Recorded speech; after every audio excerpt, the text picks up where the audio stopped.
Olá, meu nome é Tammy Marchiori, eu sou neuropsicóloga e talvez você já tenha ouvido falar que terapia de exposição é padrão ouro para o tratamento de ansiedade, mas daí você fica assim, tá? Mas o que é isso? Aí você lê, tá? Entendi na teoria, mas como que eu ponho isso na prática? Então hoje vou desvendar tudo sobre terapia de exposição e no final vou passar um roleplay para você, então uma encenação de como funciona na sessão, o passo a passo, e daí eu vou casar com tudo que eu vou te explicar. Mas primeiro vamos lá. Quero começar de forma bem prática falando para você o seguinte: por que que a terapia de exposição funciona? A gente precisa parar de só acreditar, né? O pessoal fala assim: isso aqui é padrão ouro, tem uma robusta evidência de eficácia para o tratamento disso ou daquilo. A gente precisa se perguntar por quê, né? Então, a terapia de exposição ela é considerada padrão ouro para tratar a ansiedade porque ela ensina o cérebro a desaprender o medo, simples assim e reagir de forma mais equilibrada a algumas situações que parecem ameaçadoras. Engasguei aqui. Mas vamos lá, como que isso funciona, Tami? Vamos entender os mecanismos neuropsicológicos, biológicos, psicossociais da coisa, mas de uma forma fácil. Quando a gente sente medo ou ansiedade, o cérebro ele entra em um modo de sobrevivência e ele ativa um sistema chamado resposta de luta ou fuga. Muita gente já deve ter ouvido falar. Qual é o protagonista dessa história? O que está acontecendo no nosso cérebro quando essa resposta de luta ou fuga ativa? A amígdala, que é uma área do cérebro que é como se fosse o detector de perigo, sempre alerta a gente para ameaça. Então, ela participa dessa coisa toda. Segundo, o córtex pré-frontal, esse centro racional que a gente tem que analisa se o medo realmente faz sentido. E também o hipocampo, que é como se fosse o arquivo de memória da gente. Ele lembra a gente se a gente já passou por essa situação antes. Então, essas três áreas são as principais envolvidas na ansiedade. Qual é o problema da ansiedade? A amígdala, ela superestima o perigo. Então, quando a pessoa tem um transtorno de ansiedade, a amígdala faz soar o alarme de incêndio ali sem necessidade.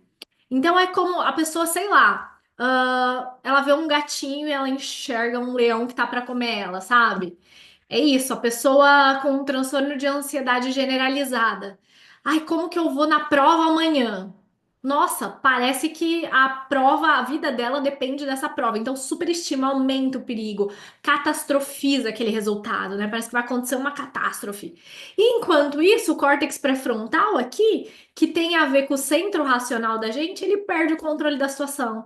Então, ele não chega e fala assim: olha, não é pra tudo isso, se você for mal na prova, o mundo não vai acabar, tá tudo bem, na próxima você estuda. Não, ele não faz esse trabalho direito. Então, um exemplo, você tem uma crise de pânico no shopping uma vez, a amígdala ela aprende que o shopping é um perigo. Da próxima vez que você for ao shopping, o medo surge automaticamente, de forma abrupta, mesmo sem um motivo. Você não tá pensando, vou no shopping e por isso tenho medo e lá vou. Não, vem. Porque essas áreas do cérebro fizeram todo esse paranauê. Como que a exposição reprograma o cérebro? Eu não gosto desse termo reprograma, porque o pessoal usa isso, né? Reprogramação mental, reprogramação neuro da não sei o quê. Então, mas resumindo aqui, a terapia de exposição, ela ensina o cérebro a diferenciar a ameaça real de imaginada. Então, quando você enfrenta o medo de uma forma gradual e controlada, como a gente faz no protocolo de exposição, três coisas acontecem. Três coisas aqui. Primeiro, o cérebro aprende que o medo, ele não se confirma. A gente tem a extinção do medo. Então, se você tem medo de falar em público e se expõe a isso repetidamente, sua amígdala percebe que ninguém vai te humilhar. Você sobreviveu, tá tudo certo, ninguém vai morrer. Com o tempo, o hipocampo ele cria novas memórias e entende que essa situação não precisa ser evitada. Exemplo, se uma pessoa tem medo de cão, de cachorro, e começa a se aproximar de cachorros amigáveis, o cérebro entende que nada ruim acontece e o medo vai diminuindo, ok? Só um exemplo. Tem vários tipos de exposição e a gente tem protocolos diferentes para transtornos de ansiedade diferentes. Córtex pré-frontal, ele recupera o controle, então a exposição fortalece essa parte racional. O córtex pré-frontal, ele aprende a dizer para a amígdala, calma, isso não é um perigo real, eu consigo lidar com isso. Então, uma pessoa com medo de contaminação que toca numa cadeira, ela percebe que ela não ficou doente, então ela fortalece essa área do cérebro.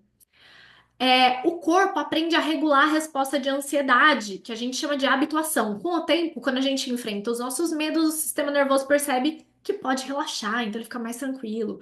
Os hormônios do estresse, né, cortisol, adrenalina, eles diminuem, o corpo entra no estado mais calmo, naturalmente. Então, no começo, falar em público, por exemplo, faz o coração fazer assim.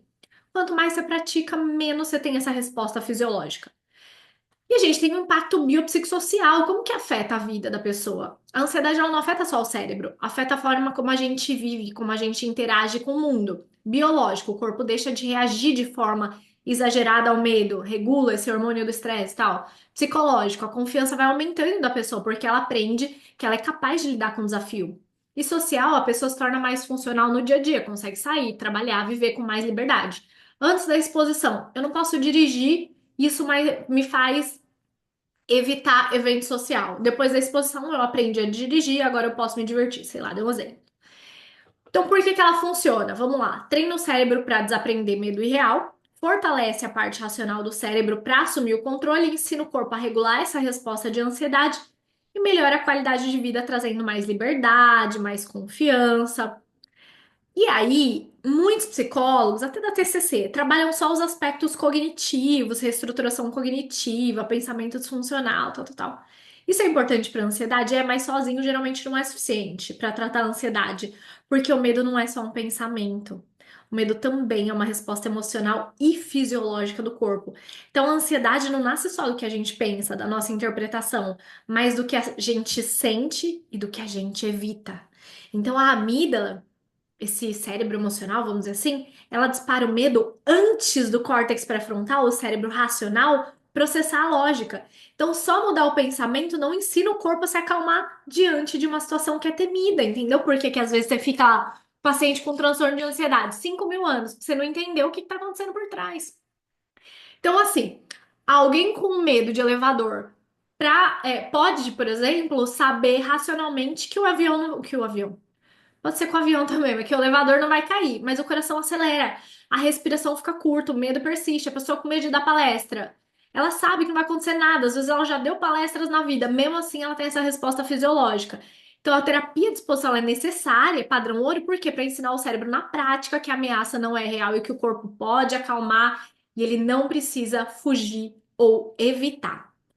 Entendemos isso, então vou aproveitar aqui. Se você se interessa por terapias cognitivas comportamentais associadas à neurociência, como eu estou trazendo aqui para você, não perde essa oportunidade. Dia 1, 2 e 3 de abril, a gente vai ter o primeiro congresso brasileiro de terapias cognitivas comportamentais com fundamentos da neurociência, com profissionais maravilhosos da área. E a gente vai ensinar assim, igual eu tô falando aqui na prática. Aqui na descrição do vídeo você consegue clicar no link para saber mais sobre o congresso. Mas bora lá. Então vamos lá. Será que eu passo o vídeo primeiro? Será que eu passo o vídeo primeiro? Não, vamos lá, vai. Vamos falar de como funciona a exposição, depois eu passo o vídeo. Então, Tami, o que que é a exposição? É uma técnica da TCC, que é muito utilizada no tratamento da ansiedade. Como eu falei, o objetivo é ajudar o paciente a reduzir a resposta do medo. Diferente da evitação, que reforça a ansiedade, a exposição permite que o paciente aprenda que a previsão catastrófica dele não vai se concretizar, raramente se concretiza, ou a probabilidade é muito pequena, a ansiedade diminui com o tempo e ele tem capacidade de lidar com a situação temida. Uma coisa que muito psicólogo, eu dou supervisão há muitos anos, né? Que muito psicólogo erra quando fala terapia de exposição é que, por exemplo, o paciente tem pânico. Sei lá, eu tenho uma paciente que essa situação é real. Ela estava tendo crise de ansiedade quando ela saía de carro com o filho pequeno, que ela sentia que podia desmaiar, perder o controle. E os medos raízes é medo de perder o controle e medo de morrer, é isso. Ou medo de ser julgado, humilhado pelo outro. São três medos raízes que o ser humano tem. Todo medo cai nisso: medo de perder o controle, medo de morrer ou medo de ser humilhado, rejeitado. Por aí vai. Tá. E essa paciente minha, então ela tava com isso, eu ia começar a fazer terapia de exposição, que ela trouxe isso numa sessão. Então ela tava com medo de sair com o filho pequeno. Tá bom. E aí na outra sessão também eu tô bem, melhorei, viu? Que eu ia começar a terapia de exposição. Aí eu falei assim, melhorou? Ah, daí eu fui investigando, na verdade não é que ela melhorou, ela deixou de sair com o filho. Então, muitos pacientes melhoram a ansiedade evitando aquilo que deixa ele ansioso. Eu tenho Medo de falar em público, eu faço, eu não falo em público. Eu tenho medo de dirigir, o que que eu faço? Eu sempre dirijo com meu marido. Eu não perdi o medo de dirigir. Criei um comportamento de segurança. Esse comportamento de segurança alivia a ansiedade a curto prazo, porque a pessoa não está enfrentando aquilo, ela se sente protegida, em segurança. Só que reforça o caminho neural, reforça o aprendizado que a pessoa não dá conta sozinha, que ela precisa ter medo e que ela precisa evitar. Então, isso piora a ansiedade a médio e longo prazo. Por isso que a gente precisa investigar, avaliar ali com o paciente, é tipo um quebra-cabeça, quais os comportamentos de segurança ele está usando, porque a gente vai ter que tirar esses comportamentos de segurança, porque senão. Mas vamos lá, qual a base científica? A exposição, então, ela promove a inibição no medo e reestrutura a aprendizagem emocional, tá?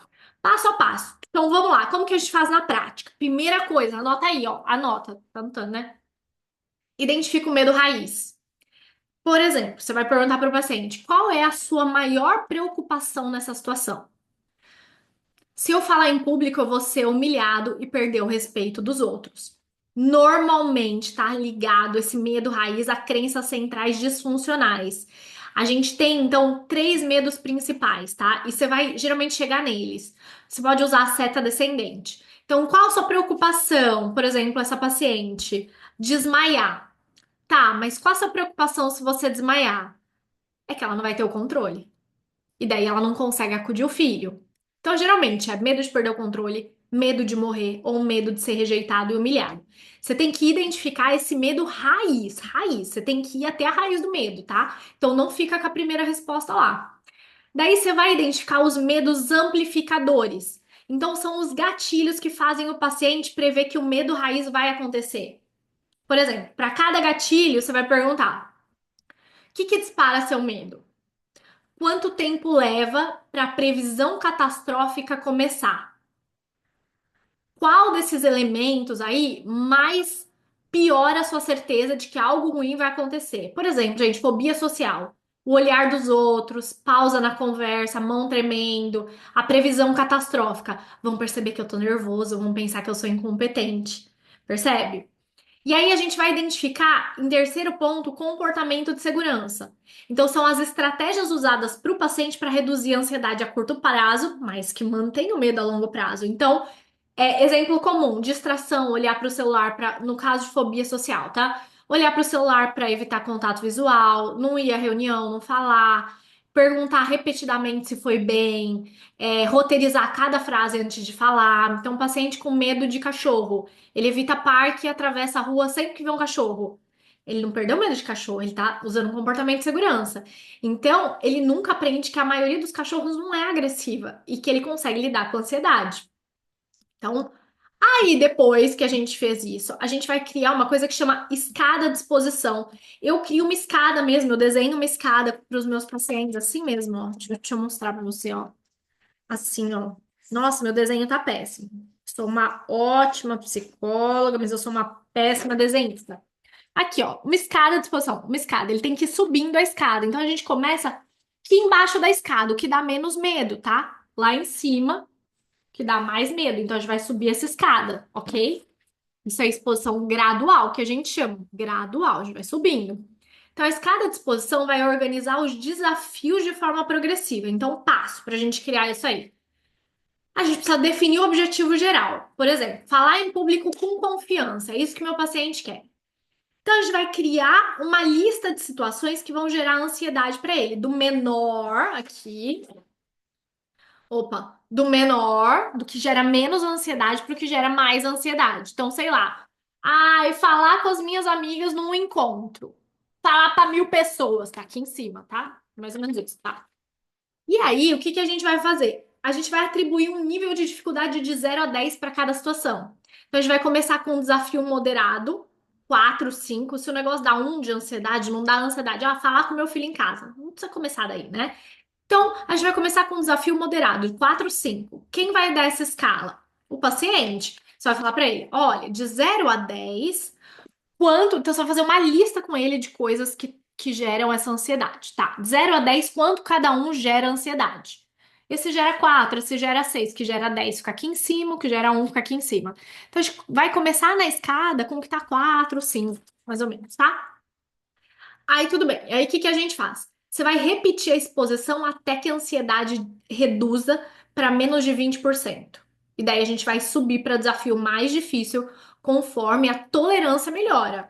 Então você, se o paciente ainda não habituou, se ele não tá tranquilo, se o medo dele não diminuiu, você não vai para de cima. Tem que estar bem de boas com aquela fase ali, com a exposição. A gente vai expor, tem várias formas de exposição, exposição imaginal, você faz um exercício de relaxamento e o paciente imagina ele, por exemplo, vendo um cachorro de longe, daí vai ficando mais perto, passando a mão num cachorro, gera mais. Você pode ver foto, ver vídeo, vivenciar aquilo de fato. Então, tem várias formas de exposição para a gente fazer, para expor essa pessoa a essa situação, tá? Então, vamos lá. Exemplo de cada disposição. Então, uma situação, treinar uma apresentação sozinho em casa. Nível de ansiedade, 2.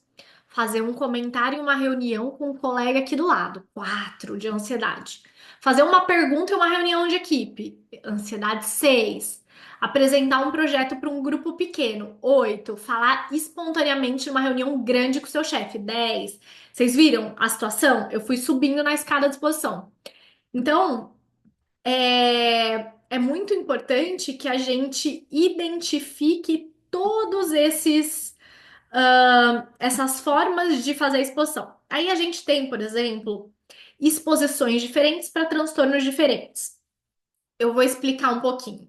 Então, por exemplo, para transtorno de ansiedade generalizada, o medo, a raiz, vamos dizer assim, fazer algo errado e sofrer uma consequência grave. Exposição gradual. Enviar um e-mail sem revisar 10 vezes, delegar uma tarefa sem conferir cada detalhe, não pedir que o chefe revise depois de uma reunião, etc. A gente tem que evitar fazer exposição irrelevante. Por exemplo, pedir para a pessoa parar de se preocupar sem um contexto realista e por aí vai, tá? Então a exposição ela vai depender muito do quê? Do medo raiz dessa pessoa que a gente tem que identificar.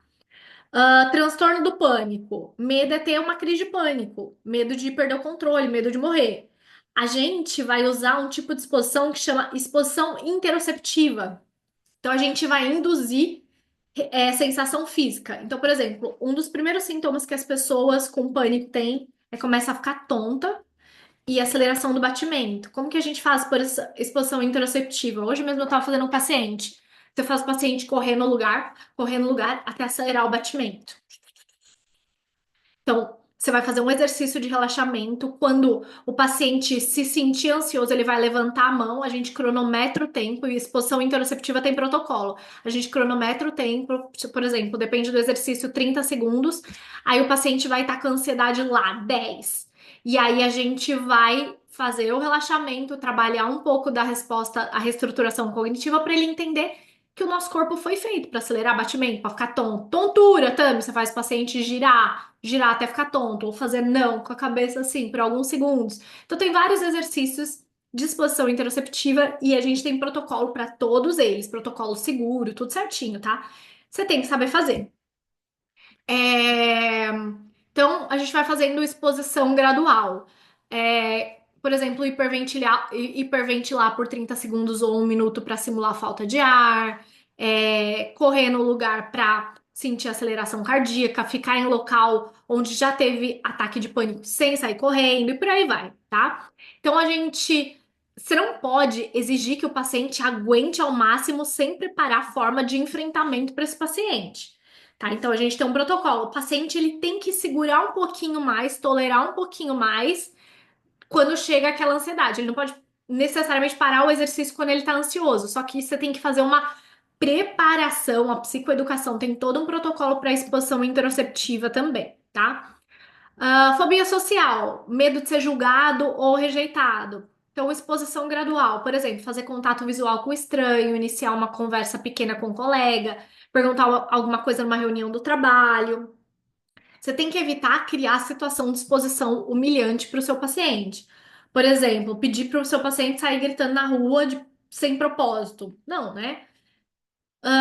Transtorno de estresse pós-traumático, TEPT, né? Não necessariamente todos vão entrar ali no transtorno de ansiedade atual, mas eu vou falar as demandas e condições que a gente trabalha com terapia de exposição. Então, por exemplo, medo raiz. O trauma se repetir ou perder o controle quando tá tendo uma lembrança. Esse geralmente é o medo raiz. Exposição gradual. Assistir um vídeo sobre o evento traumático, começando com material menos intenso. Retornar gradualmente ao local associado ao trauma. Ouvir sons que lembram o evento traumático. Então, a gente vai expor o paciente de forma. Você não pode, aliás, expor o paciente de maneira abrupta ao trauma, sem estratégia de regulação emocional. Então, muitas dessas exposições a gente já tem que ter trabalhado ou ensinar o paciente na técnica de relaxamento anterior e tal, estratégias de regulação, porque a gente vai fazer o paciente como uma onda. A gente vai aumentar a ansiedade dele e a gente vai ensinar ele a se autorregular para descer essa ansiedade. Então a gente vai usar várias estratégias orbitais, vamos dizer assim, né? Várias estratégias em conjunto, como exercícios de relaxamento, psicoeducação, técnicas de regulação emocional, tudo isso é meio que usado em conjunto. Transtorno de ansiedade de separação. Qual o medo raiz? Algo ruim acontecer com a pessoa ou com a gente quando a gente se afasta. Exposição gradual, ficar longe do cuidador por período curto e aumentando o tempo. Praticar ligação curta ao invés de monitoramento constante. Ah, Principalmente para crianças, dormir no próprio quarto sem contato visual imediato com os pais. A gente evita forçar a separação prolongada desde o início. A gente precisa fazer essa adaptação gradual, tá?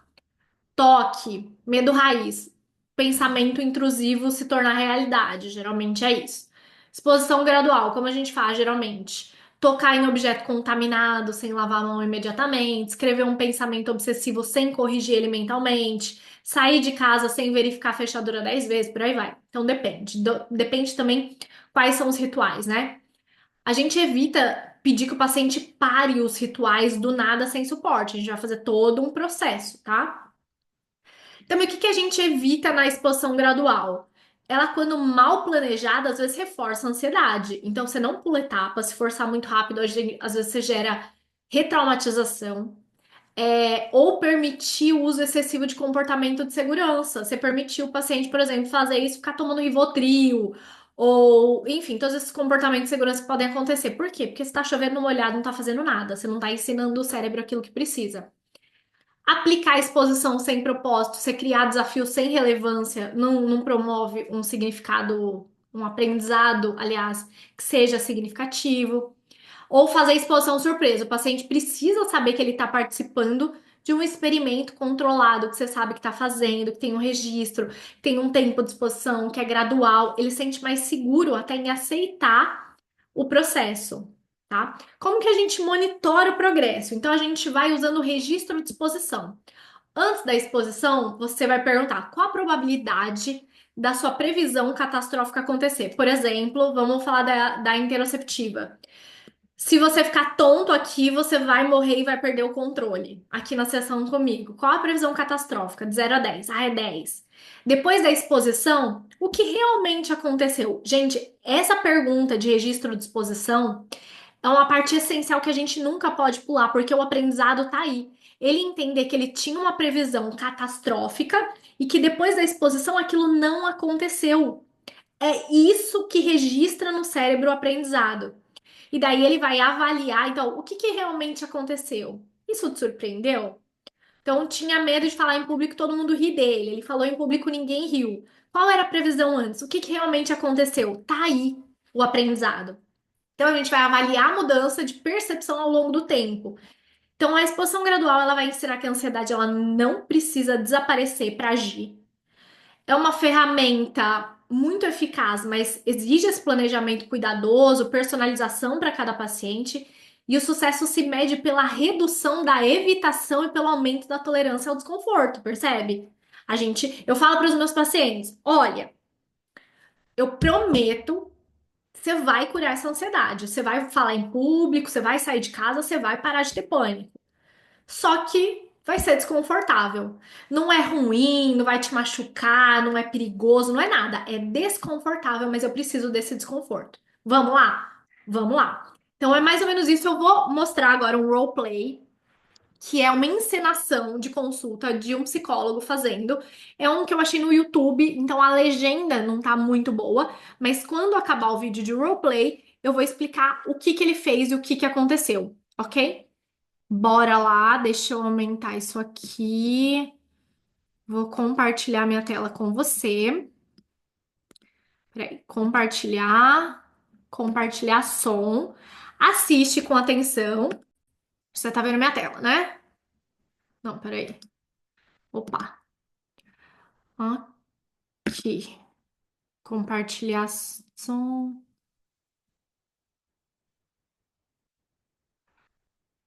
Tá. Peraí, não. Aqui. Ó, assiste com atenção, que depois eu vou explicar o que que tá acontecendo. E essa parte é bem importante, ainda que a legenda não seja muito boa, tá? Esse vídeo tá no YouTube mesmo. Vamos lá.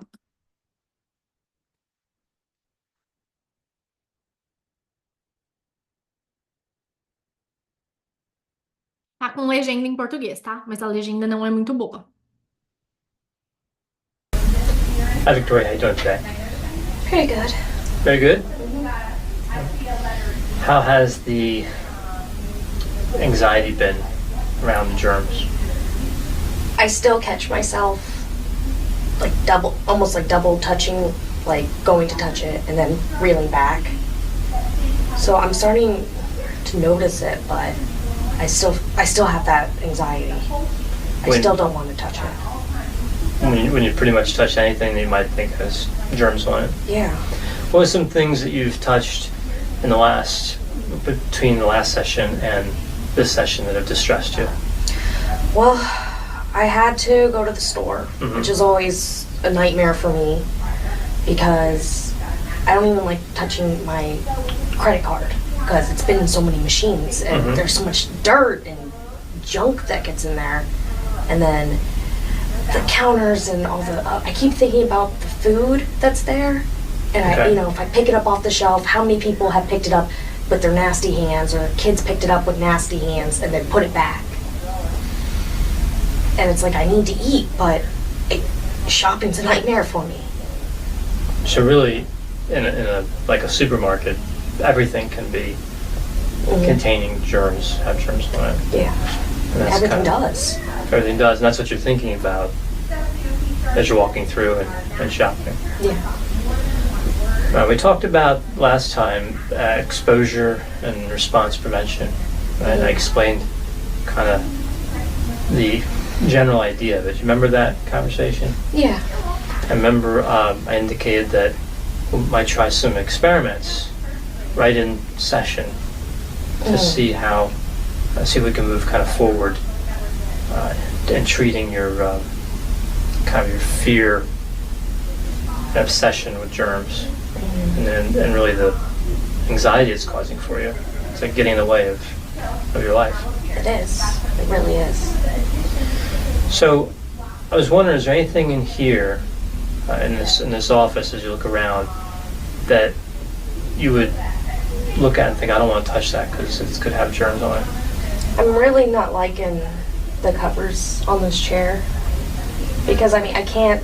At least what I'm sitting in now, my clothes are protecting me from the rest of the chair. Mm-hmm. But I have no sleeves on, so I don't like touching the armrests and the covers. So even thinking about like your arms touching the back of the chair and the I'm not liking it. I really feel like I should probably go wash my arms.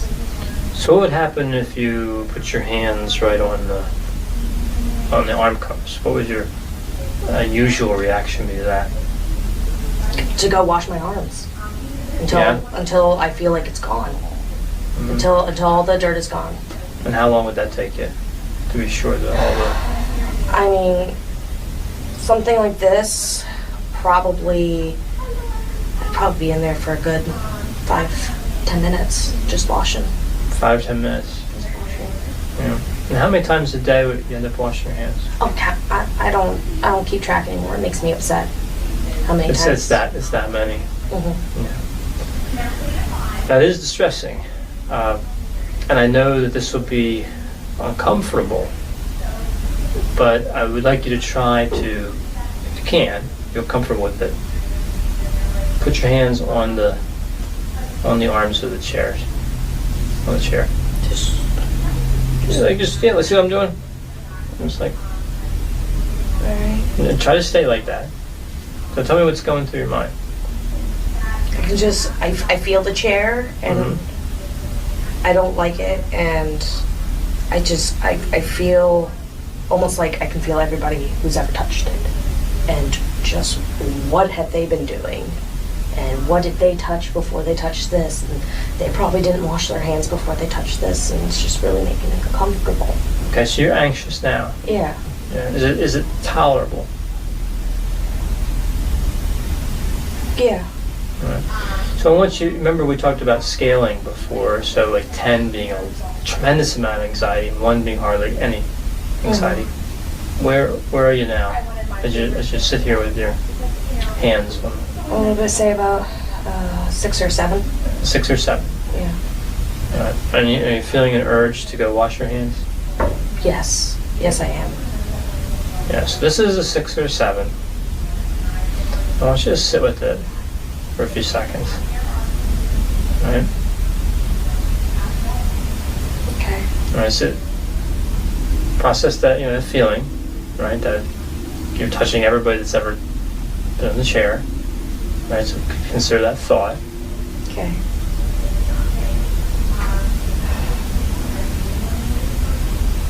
So what's the ultimate fear? Like, what's going to happen if you don't go wash your hands now? I'm going to get sick. You're going to get sick. That someone who's been in this chair was sick or touched something gross that can make you sick. And I'm going to get sick and I'm going to die. And I don't want to die.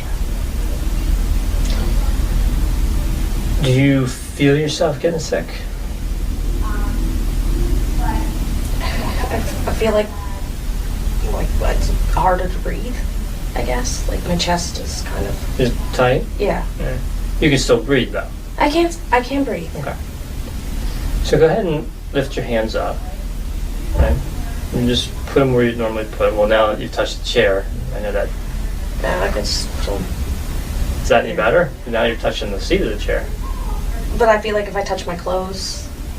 That's even worse. Yeah. Then I'll have to go home and change my clothes. All right. So the thought now, if I had to guess, correct me if I'm wrong, is probably like you really would like to wash your hands. Very much so. Yeah.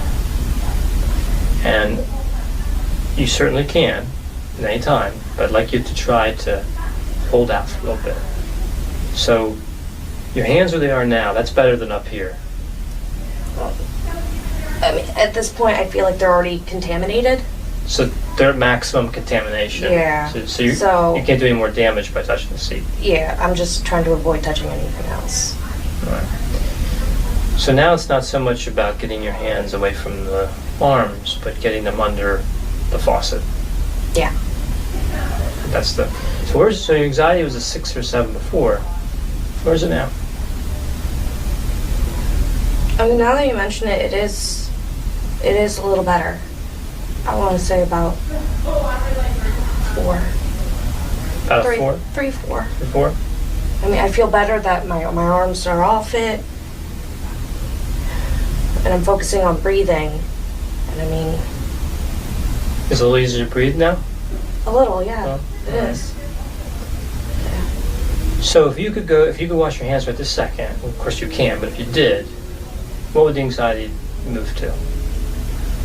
A 1. 1. I mean, it would take a little bit to get to a 1. A little bit of hand, like Yeah, you'd have to wash them. actually washing, Mhm. but then it'll get to a 1. Then I'll feel okay. All right, so you've moved from, just in a short time, from a 6 or 7 to a 3 or 4. And for anxiety. Well, of course, the goal was 1. Right, so you could say roughly halfway down Yeah. toward your goal, without washing your hands at all. Oh wow! I didn't consider that. Right. So, are you doing okay? You're holding up okay? Mm-hmm. All right. So this is what I want you to do. before you go wash your hands, I want to use this moment to give you some ideas for the next few weeks. When you touch something that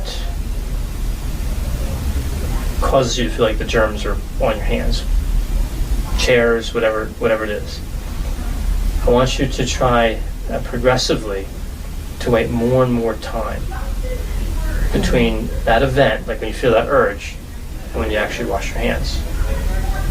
Okay. Right? I mean, you have to wash your hands at some point. Right? You're going to wash them at some point. That's normal.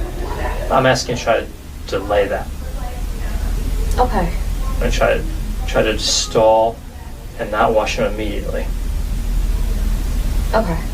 Okay. Kind of, eventually I want to get to the point where you can wash them when you choose to. Because right now, like the germs are kind of dictating. When I wash them. Right. I mean, the way you're thinking about the germs is really laying down the rules. And I want to give you some more control over it.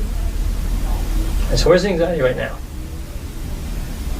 I mean, as we keep talking, I feel like it's at 2. At 2? I mean, I'd still like to go wash my hands.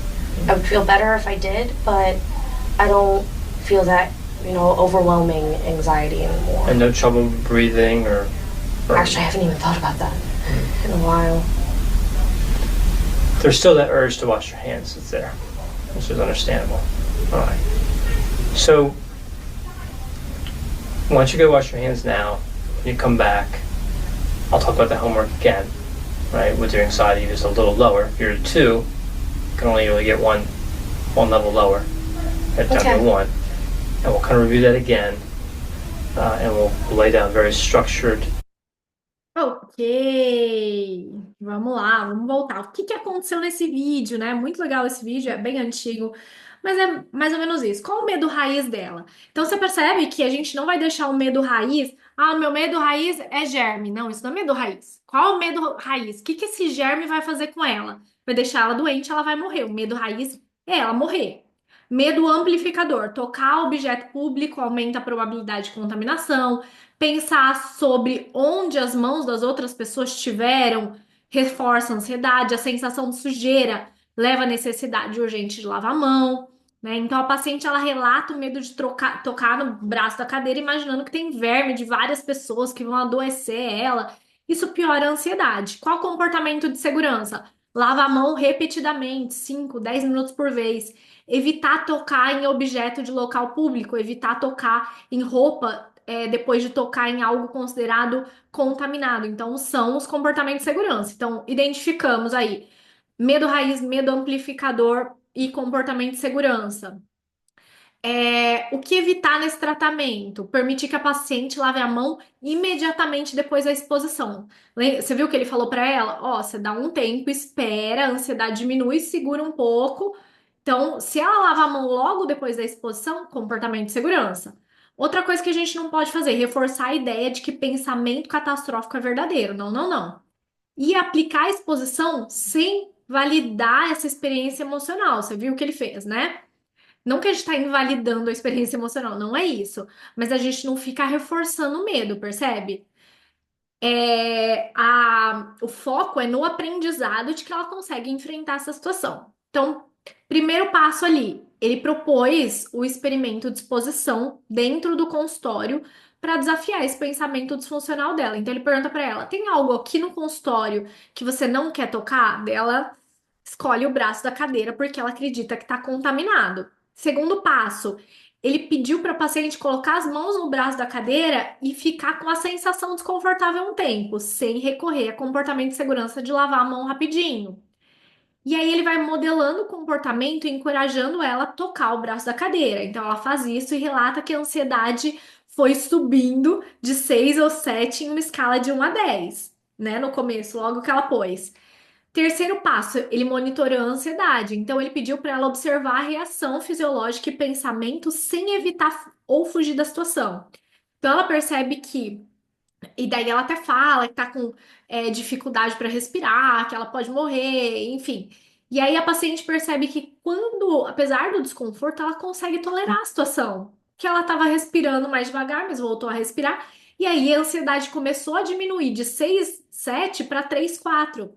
Importante, isso refletiu o processo que a gente chama de habituação. Então, com o tempo, o sistema nervoso aprendeu que o perigo antecipado não se concretizou, ela não morreu, tá tudo certo ali. Então, o terapeuta perguntou: qual o pior medo se você não lava as mãos? Eu vou ficar doente e morrer. Isso é um ponto importante, vocês viram? De descobrir o medo raiz. O que que ele fez? Ele desafiou essa previsão. Você tá doente agora? Morreu alguma coisa? E ela percebe que os sintomas são só da ansiedade, não sinal real de infecção. Porque ela falou: ai, eu tô com a respiração mais curta, eu tô com isso. Era ansiedade, não uma infecção. E aí a gente usa a prevenção de resposta, que a gente chama. Então ele sugere esperar um pouco antes de lavar a mão. Então aumenta progressivamente o intervalo entre o contato com algo contaminado e o comportamento compulsivo, o comportamento de segurança. Então essa técnica ensina que a urgência de lavar a mão vai diminuindo naturalmente. E aí ele vai monitorando o progresso da exposição. Então, o paciente começa com uma ansiedade 6, 7, depois de um tempo sem lavar a mão, a ansiedade cai para 3, 4. O terapeuta reforça. Se você pode sair de um 7 para um 3 sem lavar as mãos, significa que a sua ansiedade pode cair naturalmente, sem precisar do ritual compulsivo. Tudo isso é aprendizado, então é muito importante essas perguntas para ela entender como estava antes, como estava depois e que ela sozinha fez a ansiedade descer sem lavar a mão. E o terapeuta ele sugere tarefas para casa para fortalecer o aprendizado. Então ele pede que a paciente aumente o tempo entre tocar alguma coisa e correr lavar as mãos em casa, segurar um pouquinho, tolerar um pouco esse incômodo. Então é aplicar a exposição gradual na rotina, tá?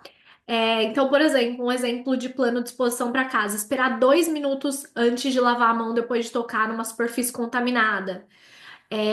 Enfim, depois aumenta para 5 minutos. Depois aumenta para 10 minutos sem correr lavar a mão, até que a lavagem seja opcional e não compulsiva. Então, o objetivo final é lavar as mãos por escolha, e não porque o germe está ditando o comportamento, tá? Então, o que que a gente viu nesse roleplay, nessa simulação? Identificação do medo raiz e dos amplificadores, que é evitação de pensamento catastrófico, por aí vai, identificação de comportamento de segurança, uso da exposição gradual com prevenção de resposta, testar as previsões catastróficas. Ela achou que, ia infectar ela morrer. Testou e não aconteceu. Monitorar a ansiedade antes, durante e depois da exposição e planejar a generalização para o dia a dia. Como eu trago isso que eu aprendi para a sessão para minha vida? Então, a ansiedade diminui com o tempo sem necessidade do ritual compulsivo, no caso dela de lavar a mão. Pensamento catastrófico não é uma verdade absoluta. Pequenas exposições controladas vão ajudando a reduzir essa sensibilidade ao medo, e o objetivo não é eliminar a ansiedade, mas ensinar o paciente a tolerar ela, certo? Espero muito que você tenha gostado dessa aula bem prática, assim, bem mão na massa. Teremos outras aqui ao longo dessas semanas.